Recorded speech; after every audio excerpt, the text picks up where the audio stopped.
दोस्तों, आप सभी का स्वागत है हमारे चैनल में। आज की वीडियो ट्रक ड्राइवर के भूतिया रोशनी के बारे में है। तो वीडियो स्टार्ट करने से पहले अगर चैनल पे नए हो तो चैनल को सब्सक्राइब करके वीडियो को एक लाइक कर जरूर दीजिएगा। तो चलिए वीडियो स्टार्ट करते हैं। अमावस्या की रात थी और सड़कों पर घना अंधेरा छाया हुआ था। राजू, एक अनुभवी ट्रक ड्राइवर, अपने ट्रक में माल लेकर एक दूर दराज गांव की ओर जा रहा था। गांव के रास्ते में घने जंगल से होकर गुजरना था, जिसके बारे में कई डरावनी कहानियां सुनाई जाती थीं। रात के लगभग 11 बज रहे थे। राजू के ट्रक की हेडलाइट्स ही उसका मार्गदर्शक थीं।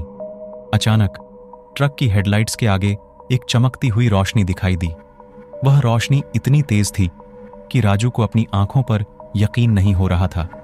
उसने सोचा शायद कोई और वाहन होगा, लेकिन जैसे ही उसने पास जाकर देखा, वहां कोई नहीं था।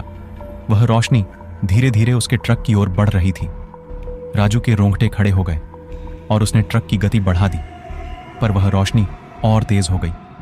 उसने ट्रक को रोकने का फैसला किया और बाहर निकलकर देखने की कोशिश की। जैसे ही वह ट्रक से बाहर आया, वह रोशनी गायब हो गई। राजू ने सोचा शायद यह उसका भ्रम था और वह वापस ट्रक में बैठ गया। उसने ट्रक को स्टार्ट किया और आगे बढ़ने लगा। कुछ ही मिनटों बाद उसने पीछे मुड़कर देखा तो वही रोशनी उसके पीछे आ रही थी। वह अब डर के मारे कांप रहा था। उसने ट्रक की गति और बढ़ा दी, लेकिन रोशनी ने भी उसकी गति के साथ साथ बढ़ा दी। अचानक ट्रक के आगे एक औरत की परछाई दिखाई दी। वह औरत सफेद साड़ी पहने खड़ी थी और उसका चेहरा ढका हुआ था। राजू ने ब्रेक लगाए, लेकिन ट्रक रुक नहीं पाया और वह परछाई ट्रक के नीचे आ गई। ट्रक के रुकते ही राजू ने बाहर निकलकर देखा, पर वहां कोई नहीं था। उसकी हिम्मत जवाब देने लगी थी। उसने ट्रक को वहीं छोड़ दिया और पैदल ही वापस जाने का फैसला किया। जैसे ही उसने कुछ कदम बढ़ाए, वह रोशनी फिर से उसके सामने आ गई। रोशनी के अंदर से वही औरत निकल आई। वह औरत डरावनी आवाज में बोली, तुम्हें यहां से जाने की इजाजत नहीं है। राजू के पास अब कोई रास्ता नहीं बचा था। उसने अपनी जान बचाने के लिए दौड़ना शुरू किया। वह जंगल के अंदर भागता रहा, लेकिन रोशनी और औरत उसका पीछा करती रही। थकान से चूर होकर वह गिर पड़ा। औरत ने उसे घेर लिया और उसकी डरावनी हंसी पूरे जंगल में गूंजने लगी। अगली सुबह लोगों ने राजू के ट्रक को जंगल के किनारे पर खड़ा पाया, लेकिन राजू का कोई अता पता नहीं था। कुछ लोगों का कहना था कि उन्होंने रात में जंगल से आती हुई डरावनी हंसी सुनी थी। उस दिन के बाद से राजू का कोई पता नहीं चला और उसकी कहानी लोगों के बीच एक डरावनी दास्तां बन गई। राजू की रहस्यमयी गुमशुदगी ने पूरे इलाके में खलबली मचा दी। लोग डर के मारे उस जंगल के रास्ते से गुजरने से कतराने लगे। गांव के बुजुर्गों ने बताया कि उस जंगल में एक प्राचीन चुड़ैल का वास है, जो लोगों को अपनी माया में फंसाकर गायब कर देती है।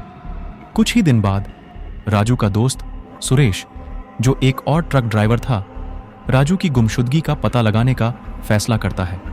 उसने सोचा कि अगर राजू के साथ कुछ गलत हुआ है तो उसे ढूंढकर वापस लाना चाहिए। सुरेश एक साहसी और निडर व्यक्ति था। उसने अपने ट्रक में जरूरी सामान लिया और उसी रास्ते पर निकल पड़ा।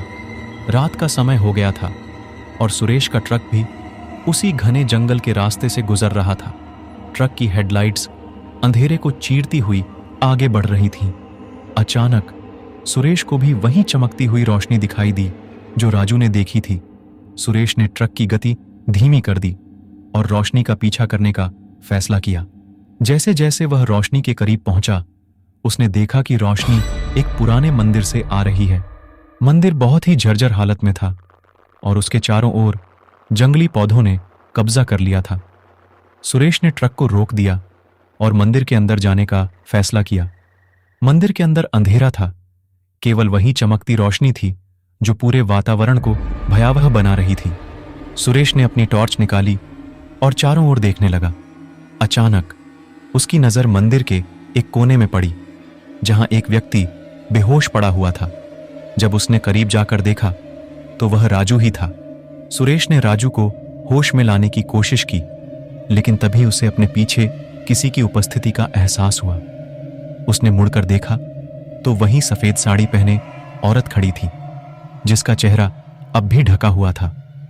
औरत ने अपनी डरावनी आवाज में कहा, तुम्हें भी यहां से जाने की इजाजत नहीं है।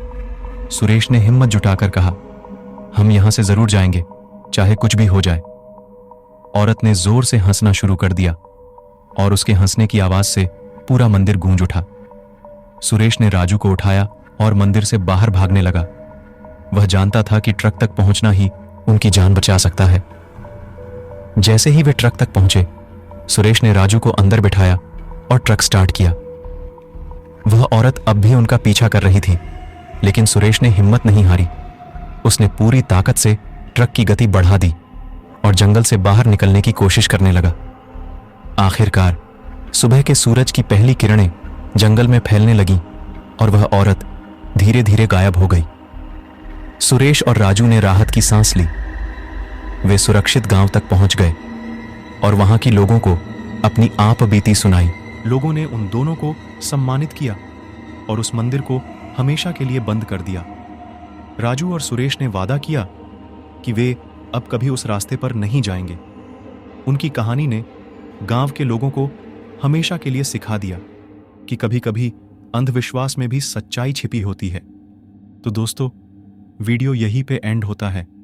वीडियो पसंद आया हो तो वीडियो को लाइक करके चैनल को सब्सक्राइब कर लीजिएगा। तो चलिए मिलते हैं किसी नई वीडियो, किसी नई टॉपिक के साथ।